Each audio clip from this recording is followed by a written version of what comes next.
आपकी अगर सरकार बनती है, जैसा आप as a very viable alternative उभर रहे हैं अपने पूरे जन स्वराज को लेके, तो आप ऐसे ब्यूरोक्रेसी को कैसे ठीक करेंगे?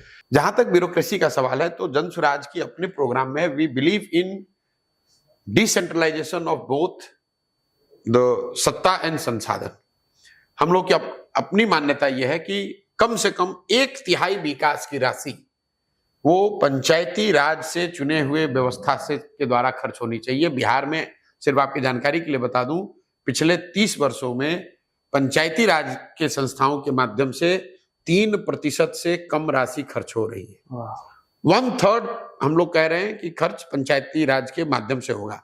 अब आप ये कह सकते हैं कि भाई पंचायती राज के चुने हुए प्रतिनिधि भी तो करप्शन कर रहे हैं, वो ठीक बात है, लेकिन मैं आपको एक एग्जाम्पल देता हूं बिहार का। यहां नल जल योजना में बहुत बड़ी 25-30 हजार करोड़ रुपए सरकार ने खर्च किया।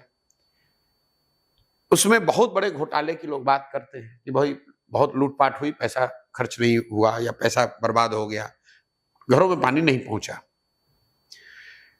नल जल कराने की जो जिम्मेवारी थी वो वार्ड सदस्य की दी गई थी। उसमें कुछ लोग, मुखिया लोग भी किसी स्तर पर इन्वॉल्व थे और सरकारी तंत्र अफसर इन्वॉल्व था।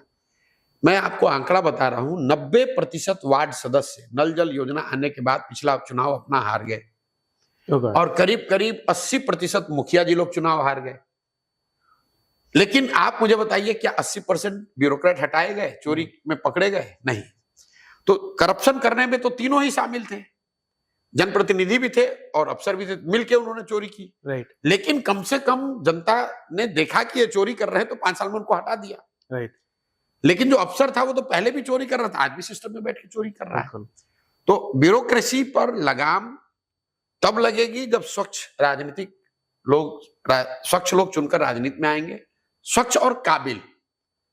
दूसरा, उनके हाथ से decision making, subjective decision making हटाकर नियम बना दिए जाएं, रूल बेस्ड डिस्ट्रीब्यूशन अगर कर दिया जाए और उसका विकेंद्रीकरण कर दिया जाए तो उससे बहुत स्तर पर, बहुत हद तक सत्ता में बैठे हुए जो अफसर हैं उन पर लगाम लगेगा।